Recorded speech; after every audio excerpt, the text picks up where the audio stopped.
The knife had slipped during a saloon brawl 3 years ago, and Clara Thorne had learned to live with the raised pink line that traced from her jaw down to her collarbone, a constant reminder that survival in 1878 Texas came with a price. She stood in front of the cracked mirror in her rented room above the general store in Laredo, her fingers unconsciously tracing the scar as she did every morning, watching how it caught the early light filtering through the dusty window. The town was already stirring below, the sounds of horses and wagon wheels mixing with shouted greetings and the distant hammer of the blacksmith. But Clara remained still, studying the mark that had changed everything about how people looked at her. She had been 23 when the fight broke out, caught in the wrong place at the wrong time when two cowboys decided to settle their dispute over a card game with fists and blades. The knife had been meant for someone else, but Clara had stepped between them trying to break up the violence, and the blade had found her instead. The doctor had stitched her up with shaking hands, telling her she was lucky to be alive, that an inch to the left would have opened her throat completely. Lucky. She had stopped feeling lucky when she saw how men looked at her afterward, their eyes sliding away from the scar, their interest vanishing like morning mist. At 26 now, Clara had built a life that required no one's approval. She worked as a bookkeeper for 3 businesses in Laredo, her neat handwriting and quick mind, with numbers making her valuable even if her appearance made her unmarriageable in the eyes of most. She kept her dark hair pulled back severely, wore high-necked dresses that covered as much of the scar as possible, and told herself she preferred the quiet evenings alone with her ledgers to the complications of courtship. The knock on her door came just as she finished pinning her hair. "Miss Thorne, package came for you on the morning stage." Clara opened the door to find Mrs. Henderson, the store owner's wife, holding a wooden crate with her name scrawled across the top. "I did not order anything. Says it is from your uncle in Colorado." Mrs. Henderson's eyes were bright with curiosity, but Clara took the crate without offering information. "Thank you." She closed the door firmly and set the crate on her small table. Her uncle had died 2 years ago, which made this package all the more mysterious. She pried open the lid with a kitchen knife and found letters inside, dozens of them, tied with string. The top envelope was addressed to her in handwriting she did not recognize. She unfolded the letter carefully. "Miss Thorne, your uncle spoke of you often before his passing. I am writing to inform you that he left you his claim in the mountains west of here, near the town of Silver Peak. The claim is profitable and well established. I have been maintaining it in his absence, but it rightfully belongs to you now. If you wish to take possession, send word. Quinton Xavier." Clara read the letter 3 times, her heart beating faster with each pass. A silver claim. Property. The possibility of real wealth, of independence beyond what her bookkeeping could ever provide. But Silver Peak was in the mountains, miles from Laredo, in country she had only heard about in stories. Rough country, where men carved lives out of stone and survival was never guaranteed. She spent the day asking questions, visiting the land office, sending telegrams. By evening, she had learned that Silver Peak was a legitimate mining town, that her uncle's claim was registered in county records, and that Quinton Xavier had indeed been filing the necessary paperwork to keep it active. She also learned that the journey would take her through some of the most unforgiving terrain in Texas, that she would need supplies and equipment, and that most people thought she was crazy for even considering it. A woman alone in those mountains? The clerk at the land office had shaken his head. "Miss Thorne, that is no place for someone like you. Sell the claim site unseen, take the money, and stay here where it is safe." But Clara had not built her life on safety. She had built it on determination, on refusing to let a scar define what she could or could not do. That night, she counted her savings, made lists of supplies, and wrote a return letter to Quinton Xavier informing him that she would arrive in Silver Peak within the month. The journey took 3 weeks. Clara traveled by stage to San Antonio, then joined a supply wagon heading north into the hill country. The landscape changed gradually, the flat coastal plains giving way to rolling hills covered in oak and juniper, then to steeper terrain where limestone cliffs jutted from the earth like broken teeth. The air grew cooler, the nights colder, and Clara found herself grateful for the heavy coat she had purchased in San Antonio. The other passengers came and went, miners and merchants and families seeking new starts. Most were friendly enough, though she noticed how their eyes caught on her scar, how conversations would falter, when she turned her head and the mark became visible. She had grown used to it, the way people's discomfort manifested in small silences, in careful politeness that maintained distance. On the 18th day, the wagon reached Silver Peak. The town clung to the side of a mountain like a stubborn weed, a collection of wooden buildings and tents arranged along a single main street. The air was thin here, sharp with the scent of pine and wood smoke. Mountains rose on all sides, their peaks still touched with snow despite the late summer heat. Clara climbed down from the wagon, her legs unsteady after so many days of travel. The driver helped unload her trunk and supplies, then pointed up the mountain. Xavier's claim is about 2 miles that way. Follow the creek until it forks, then take the left branch. You will see the cabin. How will I get my things up there? Xavier usually comes to town on Wednesdays for supplies. That is tomorrow. You could wait at the boarding house, leave word you are here.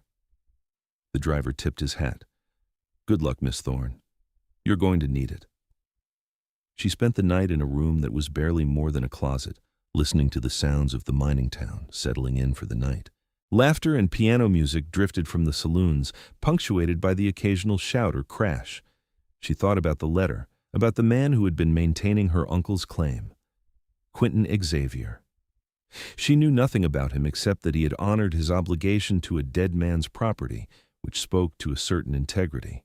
Morning came with a rooster's crow and the smell of frying bacon from the restaurant next door. Clara dressed carefully in her most practical clothing, a split riding skirt and sturdy boots, a shirtwaist with a high collar that covered most of her scar. She braided her dark hair and pinned it up, then went downstairs to wait. The boarding house keeper, a woman named Sally with kind eyes and capable hands, brought her coffee and biscuits. You are the one waiting for Quinton Xavier? Yes, I'm Clara Thorne. I inherited my uncle's claim. Sally's eyebrows rose. You are Thomas Thorne's niece? He was a good man. Talked about you sometimes, said you were the smart one in the family. She poured herself a cup of coffee and sat down across from Clara. Quinton has been keeping that claim running smooth. He is a good man too, though he keeps to himself mostly. Mountain man through and through. Only comes to town when necessary. How long has he been here? Near about 5 years now. Came down from Wyoming, I think, or maybe Montana. He does not talk much about where he has been. Just works his own claim and helps out others when needed. Strong as an ox and twice as stubborn. Sally smiled. But fair. You will be in good hands. Clara was forming another question when the door opened and a man stepped inside. She knew immediately it was Quinton Xavier, though she was unprepared for the reality of him. He was tall, well over 6 feet, with shoulders that seemed to fill the doorway. His hair was dark brown and hung past his shoulders, tied back with a leather cord. His face was weathered and tanned, with a strong jaw shadowed by several days of beard growth. But it was his eyes that caught her attention, a startling light blue that seemed almost pale against his tanned skin. And running down the left side of his face, from temple to jaw, was a scar that looked like it had been made by claws. Miss Thorne. His voice was deep, rough from disuse. She stood suddenly aware of how small she felt next to him. Yes, I am Clara Thorne. You must be Quinton Xavier. He nodded, his eyes taking her in with a single sweeping glance. She saw the moment he noticed her scar, saw how his gaze lingered on it for just a second, but unlike everyone else, he did not look away with discomfort. Instead, something flickered in those pale blue eyes, something that might have been recognition or understanding. Your uncle was a good friend to me. I'm sorry for your loss. He pulled off his hat, revealing more of that long, dark hair. I have a horse for you outside and a mule for your supplies. The trail up is steep but manageable if we start now. I am ready. Clara gathered her coat and gloves while Sally helped arrange for her trunk to be loaded onto the mule. Within minutes, she was mounted on a sturdy roan mare, following Quinton up a narrow trail that wound through pine trees and over rocky ground. He rode ahead, his broad back swaying easily with the horse's movement. He sat the saddle like someone who had spent more time on horseback than on foot, completely at ease with the animal and the terrain. Clara focused on keeping her seat, grateful for the riding lessons she had taken as a girl, though nothing had prepared her for the steep inclines and narrow passages of mountain travel. They rode in silence for over an hour, the only sounds the creak of leather, the clop of hooves on stone, and the whisper of wind through pine needles. The trail followed a creek, just as the wagon driver had said, clear water tumbling over smooth rocks.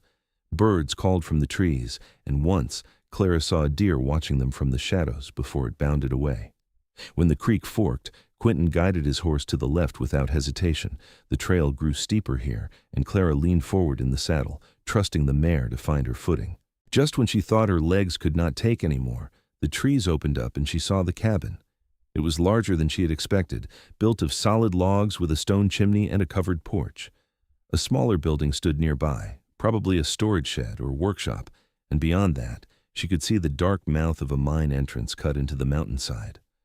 A garden plot showed the remains of summer vegetables, and a chicken coop sat near the shed. The whole setup spoke of permanence, of someone who had built not just a camp, but a home. Quinton dismounted and came to help her down. His hands were large and calloused as they gripped her waist, lifting her from the saddle as easily as if she weighed nothing. She felt the strength in him, the solid muscle beneath his shirt, and something fluttered in her chest that she firmly ignored. "Thank you." She stepped away quickly, brushing trail dust from her skirt. He led the horses to a small corral and began unloading her trunk. "Your uncle built this place over 10 years ago. He struck a decent vein of silver in the mine, enough to make a living. I've been working it on shares, keeping half of what I bring out, using the other half to maintain the claim and pay the fees." He set her trunk on the porch with ease, not even breathing hard despite its weight. "I have been keeping records. Everything is documented." "I would like to see them." Clara followed him into the cabin, blinking as her eyes adjusted to the dimmer interior. The main room was spacious, with a large stone fireplace, a sturdy table and chairs, and a kitchen area along one wall. A ladder led to a loft above, and 2 doors indicated additional rooms. Everything was clean and well-maintained, masculine but not crude. Quinton pulled a ledger from a shelf and set it on the table. "I have been keeping the silver in the bank in town under your uncle's name. It is yours now." Clara opened the ledger and began reading. His handwriting was clear and precise, each entry noting date, amount of ore extracted, silver yield, and disposition of funds. She paged through months of entries, her bookkeeper's eye catching the patterns, the steady production, the careful accounting. "This is excellent work. You have kept everything in perfect order. Your uncle trusted me. I do not break trust." He stood near the fireplace, watching her with those unsettling pale eyes. "I figure you have got 3 choices now. You can sell the claim, take the money, and go back to wherever you came from. You can hire someone to work it and collect the profits. Or you can stay and learn to work it yourself." Clara closed the ledger and met his gaze directly. "What do you think I should do?" "Not my place to say. It is your claim now. But you know this mountain, this mine. You've been working it for years. I'm asking your opinion." He was quiet for a long moment, and she had the sense he was weighing his words carefully. "The vein is good. It will produce for years yet if worked right. But this is hard country. It will break you if you are not strong enough. Most people are not." His eyes traveled over her again, taking in her practical clothing, her work-worn hands, the set of her shoulders. "You do not look like most people." "I am not." Clara stood and moved to the window, looking out at the mountains rising beyond the cabin. "I have spent 3 years in Laredo keeping books for other people's businesses, making barely enough to pay for a room and food. This is my chance for something more. I did not travel 3 weeks through rough country just to turn around and go back. You will need to learn mining. It is dangerous work. Then teach me." She turned to face him. "You have been working on shares. We can continue that arrangement until I learn enough to work it myself, or we can negotiate something different. But I'm staying." Something that might have been approval flickered across his face. "All right then. I will show you the mine tomorrow. Start teaching you what you need to know." He moved toward the door. "I have been sleeping in the shed. You take the cabin. There is firewood stacked outside, and the well is by the chicken coop. Town is 2 miles down the trail, but you can get most of what you need from the garden and the chickens." "Wait." Clara stepped forward. "This is a large cabin. There's no need for you to sleep in the shed. Surely there is room enough for both of us." His jaw tightened.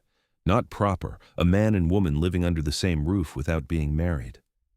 I suppose it is also not proper for a woman to own a silver mine, or work underground, or live alone in the mountains, but here I am."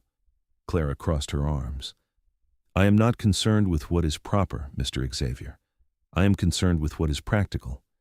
If you are going to teach me to work this claim, it makes sense for you to be comfortable. The cabin has separate rooms." He studied her for a long moment, and she had the sense he was seeing past the scar, past the prim braid and high collar, to something deeper. "All right, but people in town will talk. Let them." Clara had stopped caring what people said about her 3 years ago, when the scar had taught her that their opinions would never put food on her table or coins in her pocket. That first night, they moved around each other with careful politeness. Quinton brought in her trunk and showed her the bedroom off the main room, which had been her uncle's. He took the smaller room on the opposite side, barely more than a closet with space for a narrow bed and little else. They made a simple dinner of beans and cornbread, eating in near silence.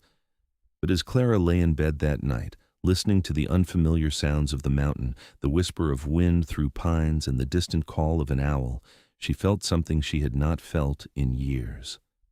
Possibility. The sense that her life might hold more than she had allowed herself to hope for. Morning came early. Quinton was already up when Clara emerged from her room, the smell of coffee and frying bacon filling the cabin. He moved around the kitchen with easy efficiency, cooking like someone who had been taking care of himself for a long time. "We will start with the mine today." He poured her coffee in a tin cup. "I want you to see the whole operation before you decide anything." After breakfast, he led her up the slope to the mine entrance. He lit lanterns, handed her one, and showed her how to check for bad air before entering. "Always test before you go in. Bad air can kill you faster than a cave-in." Inside, the mine was cool and damp, the walls showing the marks of picks and drill holes. Timber supports held up the ceiling, and the floor was littered with rock fragments. Quinton explained how to follow the vein, how to identify promising ore, how to set charges safely and shore up new passages. Clara listened intently, asking questions, making mental notes. She had always been good at learning new things, at seeing patterns and understanding systems. Mining was dangerous, yes, but it was also logical. Follow the vein, extract the ore, process it, refine it. Each step had its methods and precautions. They spent hours in the mine that first day. Quinton showed her the tools, explained the techniques, demonstrated how to swing a pick effectively and how to load a drill hole with powder. His patience surprised her. He did not talk down to her or assume she would not understand. He simply explained each concept clearly and waited for her questions. By the time they emerged into the afternoon sunlight, Clara's arms ached and her clothes were covered in rock dust, but her mind was racing with everything she had learned. This was real. She could do this. Over the following weeks, they fell into a routine. Mornings in the mine, Quinton teaching her to drill and blast and haul ore. Afternoons processing the rock, crushing it, and separating the silver-bearing ore from the waste. Evenings maintaining the equipment, caring for the animals, tending the garden. The work was harder than anything Clara had ever done, but it satisfied something deep inside her. She was building something here, creating security with her own hands. And slowly, carefully, she was getting to know Quinton Xavier. He was a man of few words, but the words he did speak were always honest. He had come from Montana originally, had trapped and hunted in the mountains for years before turning to mining. He had gotten his scar from a grizzly bear, a mother protecting her cubs. He had killed the bear, but nearly died from his wounds, spending weeks recovering in a trapper's cabin, uncertain if he would survive. I figured I was done for. He told her this one evening as they sat on the porch watching the sunset over the mountains. The fever had me half out of my mind. I kept thinking about all the things I had not done, places I had not seen. It made me realize I had been living like I had all the time in the world, when truth was, any day could be the last. "Is that why you came here?" Clara asked. "To do something different?" "Partly. Also figured I was getting too old to spend winters in the high country. Mining is hard work, but at least you have got a roof over your head." He glanced at her, his eyes catching the last light. "What about you? What made you come all the way out here instead of selling the claim?" Clara touched her scar unconsciously, her fingers tracing the familiar line. "I wanted something that was mine. Not given to me because I was pretty or charming, not dependent on someone else's goodwill, something I earned. She met his eyes. I'm tired of being careful. Quinton, I have spent 3 years making myself small, trying not to make anyone uncomfortable. This scar taught me that most people are going to see what they want to see anyway, so I might as well live the life I want. He nodded slowly, understanding in his expression. Most people do not see past scars. They look at the mark and think they know the story. Do you? She asked. Think you know my story?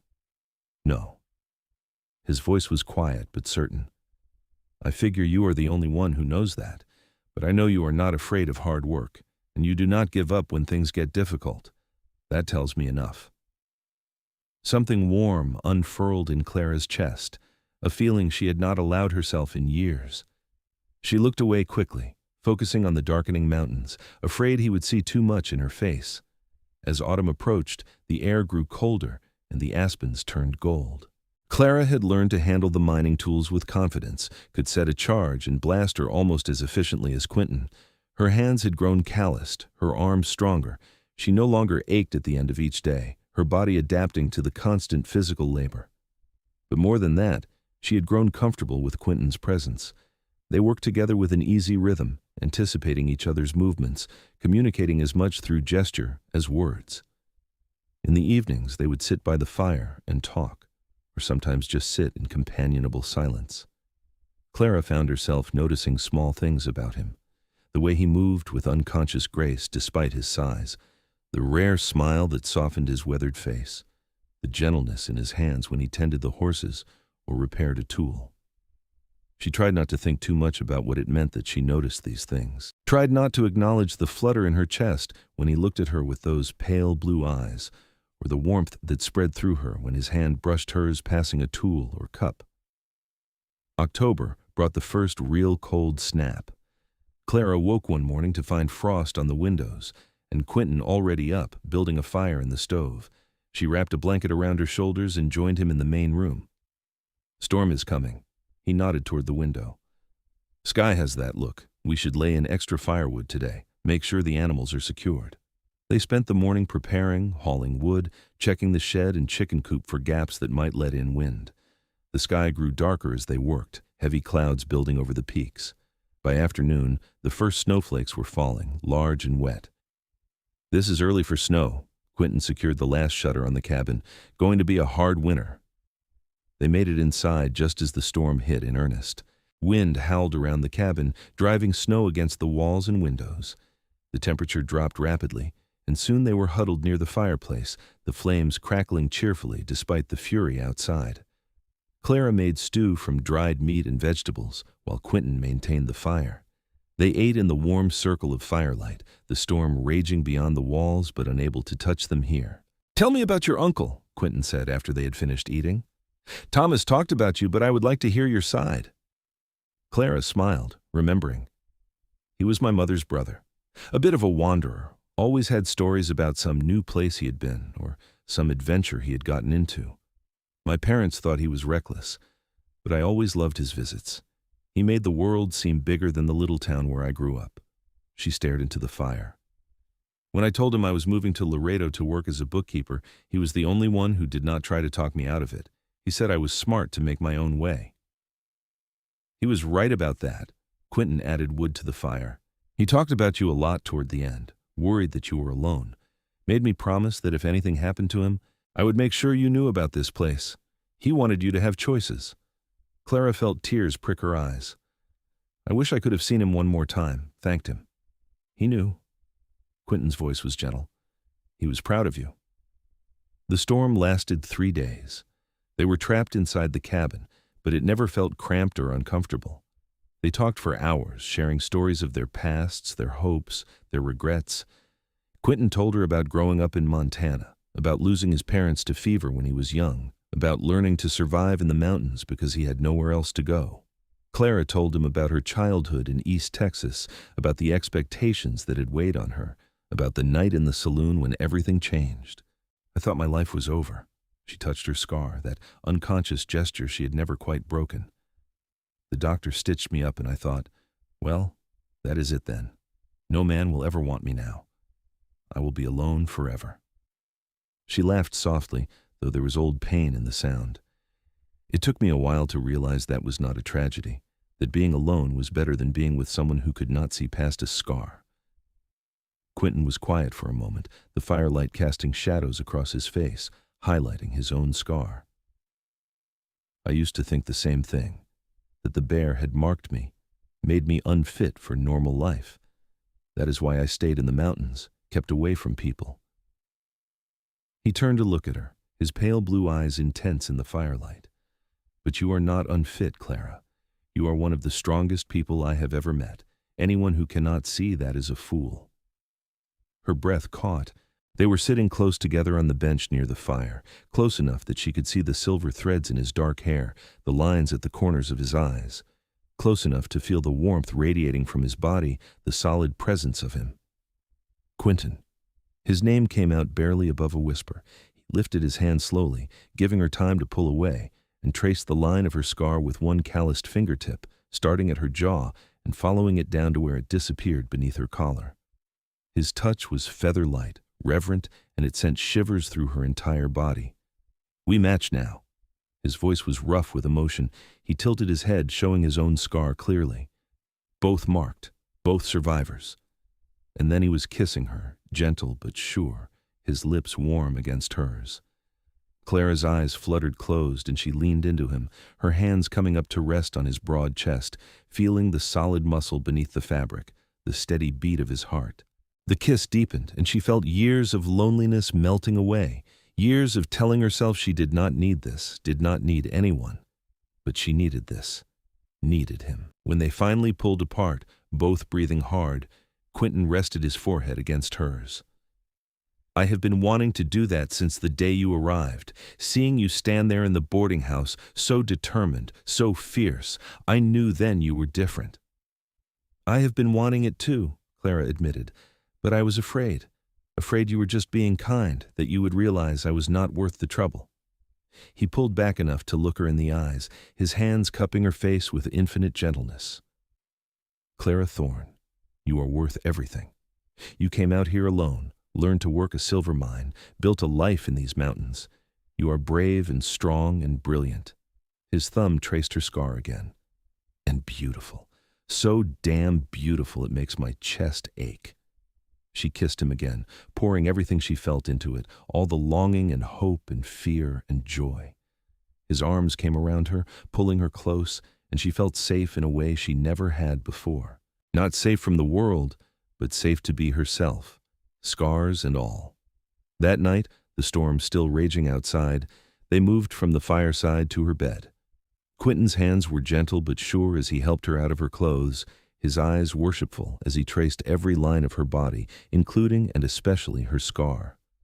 Clara had never felt so seen, so accepted.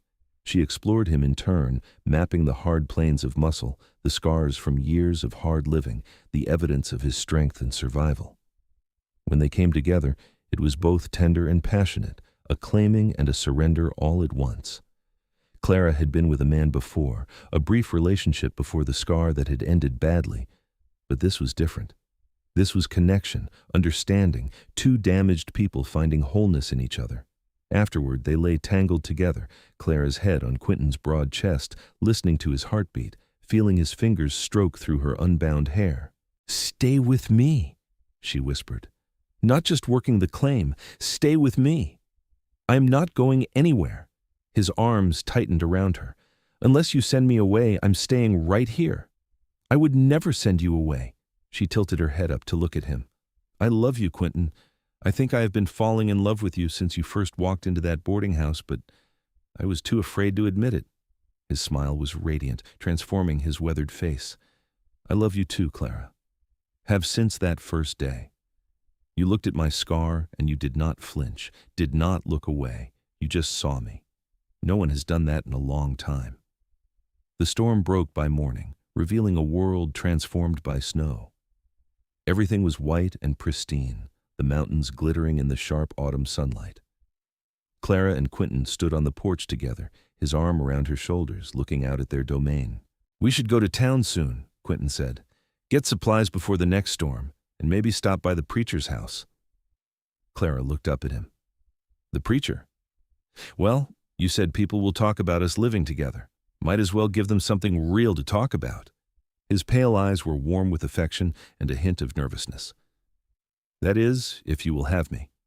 I know I am not much, just a mountain man with a face full of scars and no family to speak of, but I will spend every day of my life making sure you are happy, making sure you know you are loved. Clara felt tears spill down her cheeks, but they were happy tears. Yes, yes, I will marry you. He kissed her there on the porch, with the sun shining and the mountains watching, and Clara felt like she had finally come home. They were married a week later in Silver Peak's small church, with Sally from the boarding house and a few other townspeople as witnesses. Clara wore a simple blue dress, her hair loose down her back, her scar visible and uncovered. Quinton wore his best shirt and pants, his long hair pulled back, his own scar proud on his face. They stood before the preacher and promised to love and honor each other for all their days, and when Quinton kissed his bride, the small congregation cheered. That winter was the hardest Clara had ever experienced. The snow piled high, sometimes trapping them in the cabin for days at a time. The cold was brutal, seeping through every crack and gap despite their best efforts. But they were together, and that made all the difference. They worked the mine when weather permitted, built up their stockpiles of ore, made plans for the spring, and in the evenings they would lie together in their bed, bodies entwined, sharing warmth and love. Quinton would trace her scar with his fingers or his lips, and Clara would do the same with his. These marks that had once seemed like curses now transformed into something precious, visible proof of their survival, of their strength.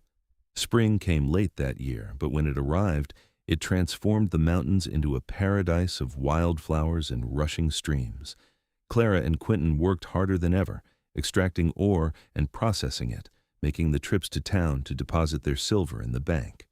The claim was producing well, better than it had in years, and they began to see real prosperity on the horizon. In early summer, Clara realized she was pregnant. She had suspected for a few weeks, the subtle changes in her body too familiar to ignore, but she waited until she was certain before telling Quinton.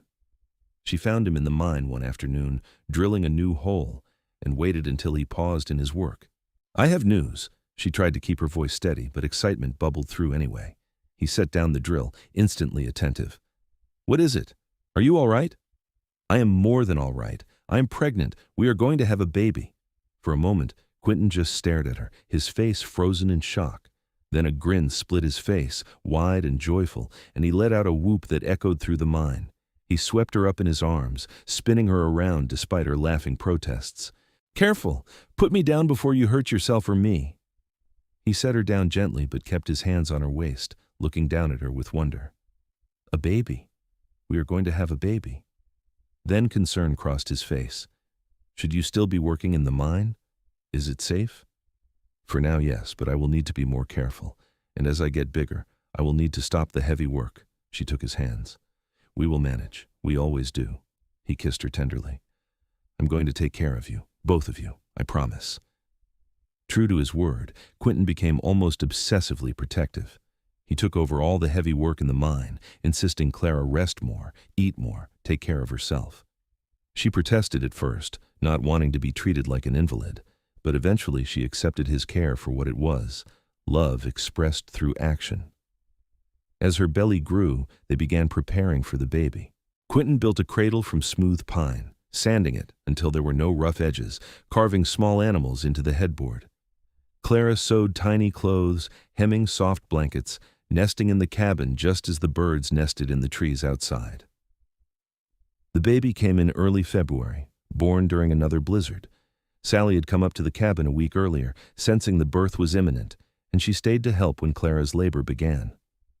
It was long and difficult, Clara laboring through the night and into the next day, but Quinton never left her side. He held her hand, wiped her face with cool cloths, murmured encouragement and love. Finally, as the storm began to break, their son was born. He came into the world with a lusty cry, pink and perfect, with a shock of dark hair just like his father's. Quinton cut the cord with shaking hands, then watched as Sally cleaned the baby and wrapped him in a soft blanket. When she placed the infant in Clara's arms, Clara felt her heart expand in a way she never thought possible. This tiny person, part her and part Quinton, a miracle made real. She looked up at her husband, saw tears streaming down his scarred face, and felt her own tears fall. "He is perfect," Quinton breathed, reaching out to touch the baby's tiny hand with one large finger. The infant's fingers closed around it instinctively. "What should we name him?" "Thomas," Clara said immediately. "After my uncle, the man who gave us this chance." "Thomas Xavier." Quinton tested the name, then smiled. "It is perfect." Sally stayed for a week, helping Clara recover and teaching her the basics of infant care. When she finally returned to town, she promised to spread the word about the new arrival, and sure enough, over the following weeks, various townspeople made the trek up the mountain to bring gifts and congratulations. Even the gruff miners who had initially doubted Clara's ability to work a claim came to pay their respects, admiring baby Thomas and complimenting the parents. That first year with Thomas was exhausting but wonderful. Clara had never imagined herself as a mother, had convinced herself after the scar that she would never have the chance, but she took to it with the same determination she brought to everything. Quinton was a devoted father, patient and gentle despite his rough exterior.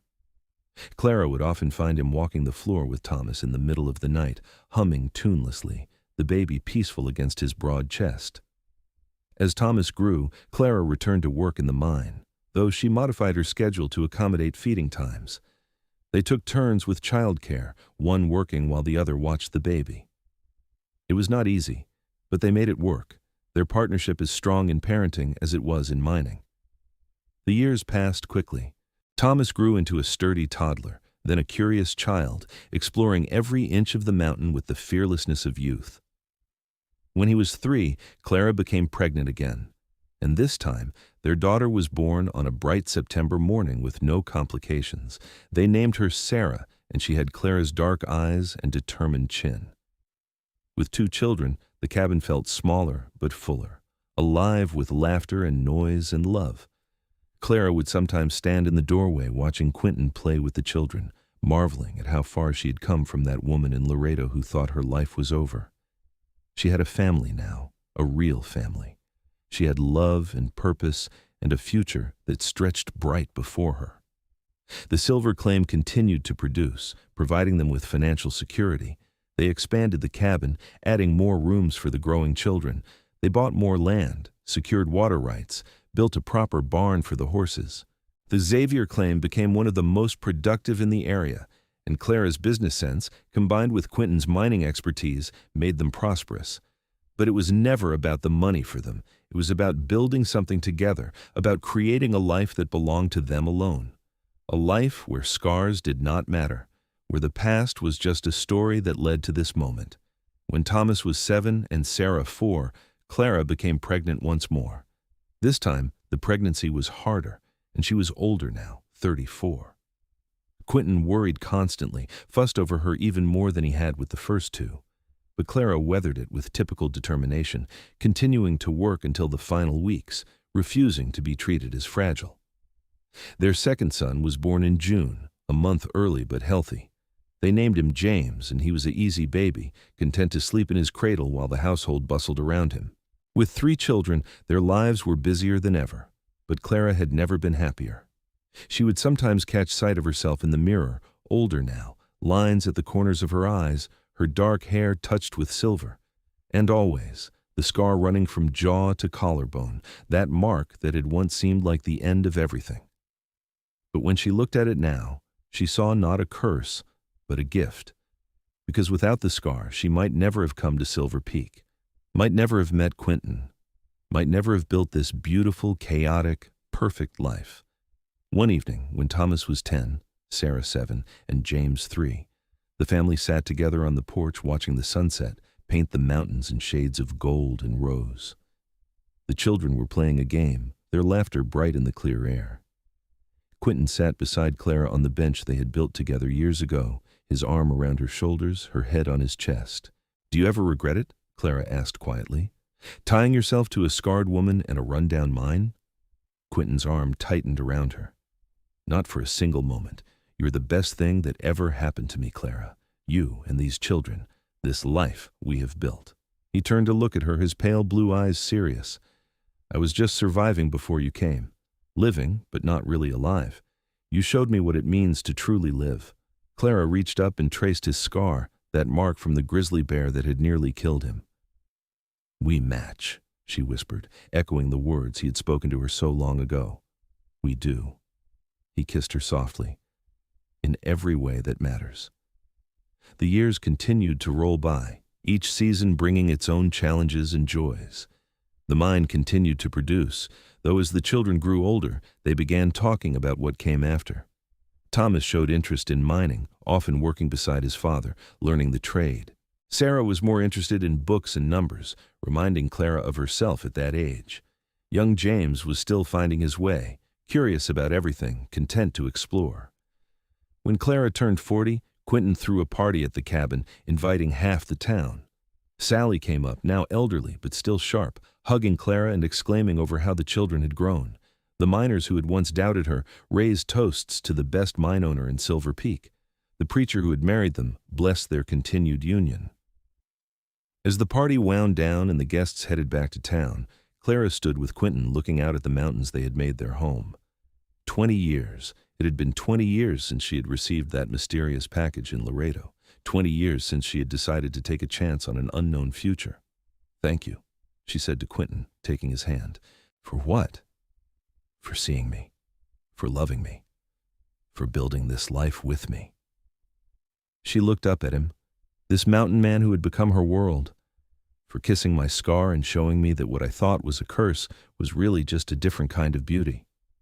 He pulled her close, and they stood there as the sun set and the stars began to emerge, two scarred survivors who had found their way home. The children grew into adults, each finding their own path. Thomas took over more and more of the mine operations, his strength and skill matching his father's. He married a girl from town, a miner's daughter named Elizabeth, and they built a cabin near the main house. Sarah went to Denver to study accounting, following in her mother's footsteps. But she came home every summer, drawn back by the mountains and family. James, the adventurous one, talked of exploring, of seeing what lay beyond Silver Peak, and while it worried Clara, she understood the urge. She had felt it herself once. When Clara was 48 and Quinton 52, they decided to step back from the daily operations of the mine. Thomas was fully capable of running it, and they had more than enough saved to live comfortably. They spent their days maintaining the cabin, tending an expanded garden, caring for the grandchildren that had started arriving. Thomas and Elizabeth had given them 2 grandsons already, and Sarah's letters from Denver suggested she might be getting serious with a young banker she had met. One spring morning, Clara woke before dawn to find Quinton already awake, staring at the ceiling. "What is wrong?" She touched his face, worried. "Nothing is wrong," he turned to her, smiling. "I was just thinking how lucky I am, how different my life could have been." "Mine too," she settled into his arms, fitting against him as perfectly as she had 20 years ago. "We have been fortunate." "It was not fortune, it was you. Your courage to come here, to take a chance, your strength to build something from nothing." He kissed the top of her head. "I was just a man living alone on a mountain before you arrived. You gave me everything." They lay there watching the sunrise through the window, the light gradually filling the room. Another day, another gift, another moment in the life they had built together. Clara thought about that young woman in Laredo, standing in front of a mirror, tracing her scar, thinking her life was over. If she could go back and tell her younger self anything, it would be this: the things that break you can also make you. The marks you think are flaws can become your greatest strengths, and sometimes the scars lead you exactly where you need to go. Years passed with the steady rhythm of mountain life. Seasons cycled, children grew, the mine continued to produce. Clara and Quinton grew older together, their hair fully silver now, their faces lined by weather and years. But they were still strong, still active, still deeply in love. When Clara was 55, Sarah came home from Denver with news. She was engaged to her banker, a man named Robert, and they wanted to marry in Silver Peak, at the cabin where Sarah had grown up. The wedding was planned for summer, and the whole family threw themselves into preparations. The day was perfect, clear and warm, the mountains green with summer growth. Sarah was radiant in a white dress, Robert nervous but clearly devoted. The whole town came, it seemed, filling the area around the cabin, celebrating the union. Clara stood beside Quinton watching their daughter marry, and she felt her heart overflow with joy and gratitude. That night, after the guests had gone and the family had finally settled down, Clara and Quinton walked together under the stars. They followed the familiar path to the mine entrance, the place where Clara had first learned what she was capable of, where she had discovered her own strength. "I have been thinking," Quinton said as they stood looking out over the valley below, lights from Silver Peak twinkling in the darkness. "We should write it all down, our story, so the grandchildren will know, so they will understand where they came from." "That is a good idea," Clara leaned against him. "We can work on it together. You tell your parts, I will tell mine. And we will tell the parts we shared." He wrapped his arms around her. "The best parts." They started the next week, spending evenings writing and reminiscing, filling pages with the story of how two scarred people found each other and built a life in the mountains. They wrote about the struggles and the triumphs, the fear and the courage, the loneliness and the love. They wrote honestly, holding nothing back, wanting their descendants to know the truth of their lives. It took months to complete, but when they finished, they had a full account of their journey from that first meeting in the boarding house to the present day. They made copies, giving one to each of their children, putting one in the bank vault for safekeeping. Thomas read his copy in one sitting, then came to his parents with tears in his eyes. "I never knew. I knew about the scars, but I did not know what they meant to you, what you overcame." He hugged them both. "Thank you for writing this, for sharing it with us." Sarah's reaction was similar, and even young James, now 20 and preparing for his adventures, read it with new appreciation for what his parents had built. The years continued their steady march. More grandchildren arrived, and then even great-grandchildren. The Xavier family grew and spread, but they always came back to the mountain, to the cabin where it had all started. Clara and Quinton became the patriarch and matriarch of a sprawling clan, their love story the foundation on which generations built their lives. On their 30th wedding anniversary, the family threw a massive celebration. Over 50 people gathered at the cabin, 3 generations of Xaviers and their spouses and children. There was music and dancing, food and laughter, stories and toasts. Clara wore a new dress that Sarah had made for her, and Quinton wore his best suit, his long hair now completely white, but still worn long. As the sun set and someone started playing a fiddle, Quinton took Clara's hand and led her into a dance. They moved slowly, not with the energy of youth, but with the grace of long practice. Two people who knew each other's movements as well as their own. 30 years, Clara said softly. "It feels like both forever and no time at all." "I would do it all again," Quinton said. "Every moment, every challenge, all of it, as long as it led me to you." She rested her head against his chest, listening to his heartbeat, that sound that had become as familiar as her own breath.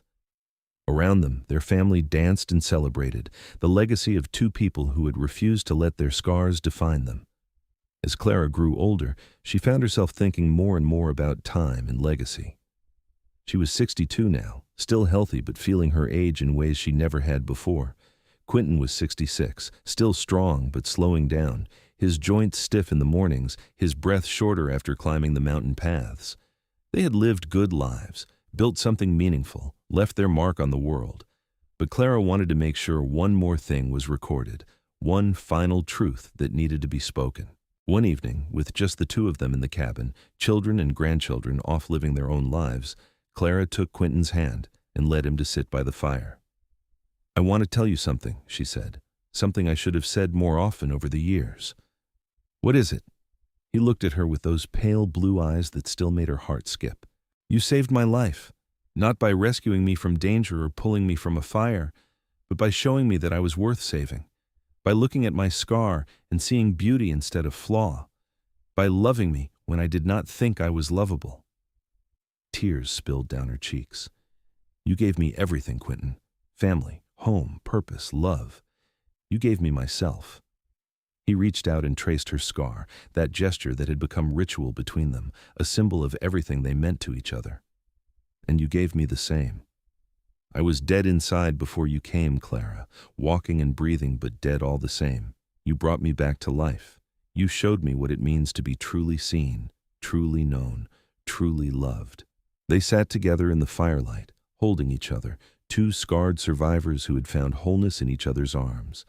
Outside, the mountains stood eternal, watching over the life they had built, the legacy they would leave behind.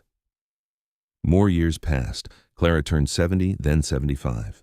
Quinton reached 80, still strong despite his age, still taking walks every morning, still tending the garden. Their children were grandparents themselves now, and great-great-grandchildren were starting to arrive, tiny babies who carried the Xavier name and the Xavier legacy.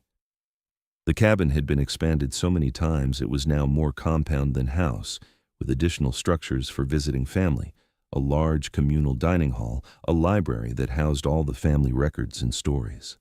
The Xavier claim was now managed by a whole team, several of the grandchildren working it together, the silver still flowing steadily from the mountain.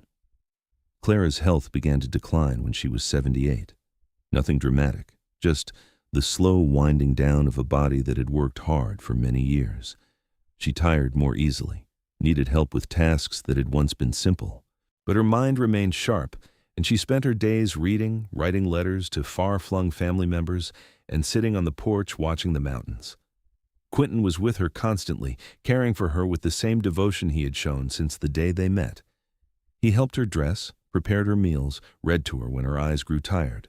The children offered to hire nurses to make things easier, but Quinton refused.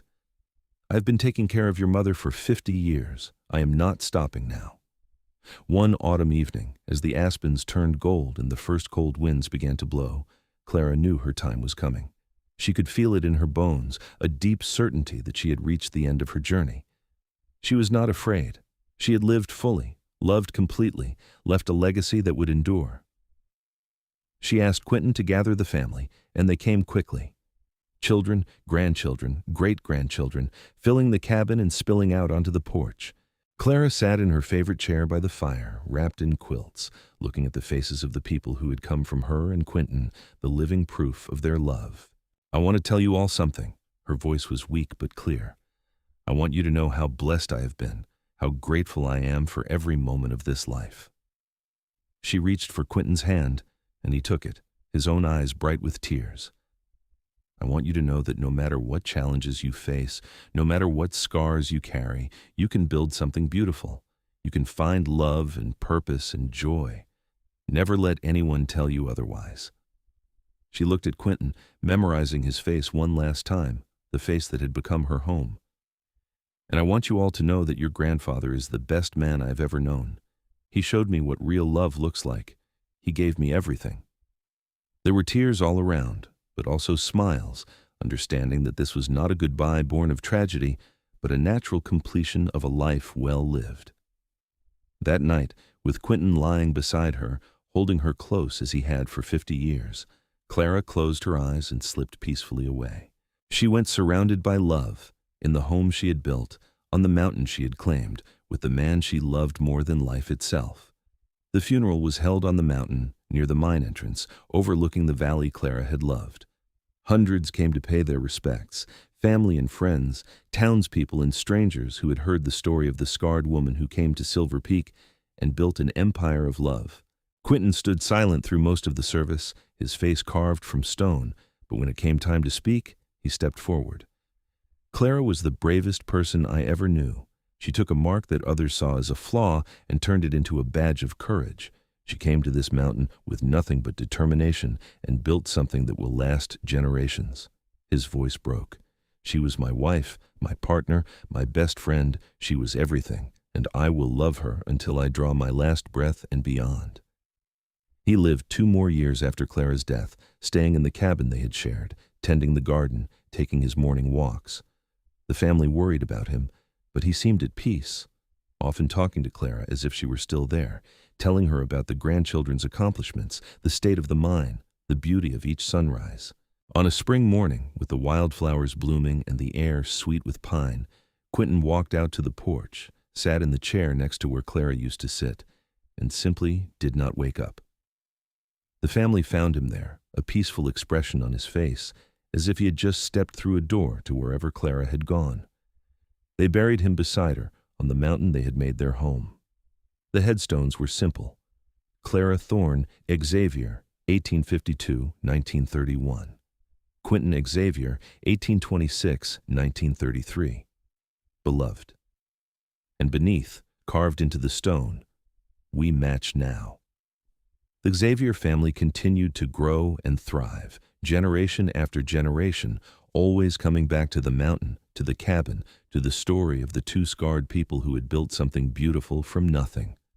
The tale became legend, told and retold, adapted and embellished, but always containing the core truth, that love can transcend anything, that scars can become symbols of strength, that two broken people can create something whole. The mine eventually played out, the silver depleted after more than 75 years of production. But by then, it did not matter. The Xavier family had diversified, building businesses and careers across the West. Some became miners elsewhere, some became business people, some became teachers and doctors and lawyers. But they all carried the story with them, the knowledge of where they came from, who they descended from. The cabin became a family shrine, preserved exactly as Clara and Quinton had left it. Generations of Xaviers would make pilgrimages to the mountain, standing in the rooms where their ancestors had lived and loved, reading the journals and letters, touching the tools and furniture, feeling connected to something greater than themselves. And always, the story was told. The story of Clara Thorne, who came to Silver Peak with a scar and a dream, and Quinton Xavier, the mountain man who saw not a flaw, but a match. The story of how they built a life together, raised a family, created a legacy. The story of how two people marked by violence found healing in each other's arms. It became a story about courage and determination, about refusing to be defined by your wounds, about building something beautiful from broken pieces. It became a story about love in its truest form, not romance and passion alone, though those were there, but the deep abiding love that comes from truly seeing another person and choosing them every day over and over again. Decades passed, then a century. The West changed, modernized, grew beyond recognition. Silver Peak became a tourist destination, people coming to see the old mining town, the preserved buildings, the Xavier cabin perched on its mountain. The story was written in books, turned into documentaries, became part of the mythology of the West. But for the Xavier descendants, it remained personal and real. They would gather every few years, dozens and then hundreds of them, coming from all over the country to the mountain. They would stand by the graves of Clara and Quinton, pay their respects, tell the story one more time, and they would look at each other, this vast, sprawling family, and see the legacy made flesh. See how two people's love had multiplied and expanded, creating life and joy across generations. See how scars, whether physical or emotional, need not be the end of anything, but could be the beginning of everything. The story that began with a knife in a Texas saloon and a bear in the Montana wilderness had become something larger than either Clara or Quinton could have imagined. It had become proof that broken people can heal, that love can conquer anything, that the marks we carry can become sources of strength rather than shame. And somewhere, in whatever place souls go after death, Clara and Quinton Xavier walked together, hand in hand, their scars still visible but no longer painful, symbols now of the life they had lived and the love they had shared. They looked back at what they had created, the family that bore their name, the legacy that would endure, and they smiled. They had matched, in scars and in strength, in courage and in love, and that match had lit a fire that would burn for generations, warming all who gathered around it, reminding them that no matter what wounds they carried, they too could build something beautiful. They too could find their match, their home, their happy ending. The story of Clara and Quinton became more than just their story. It became a promise, a possibility, a beacon of hope. It said that you could take the worst thing that ever happened to you and transform it into something meaningful. That you could take your brokenness and create wholeness.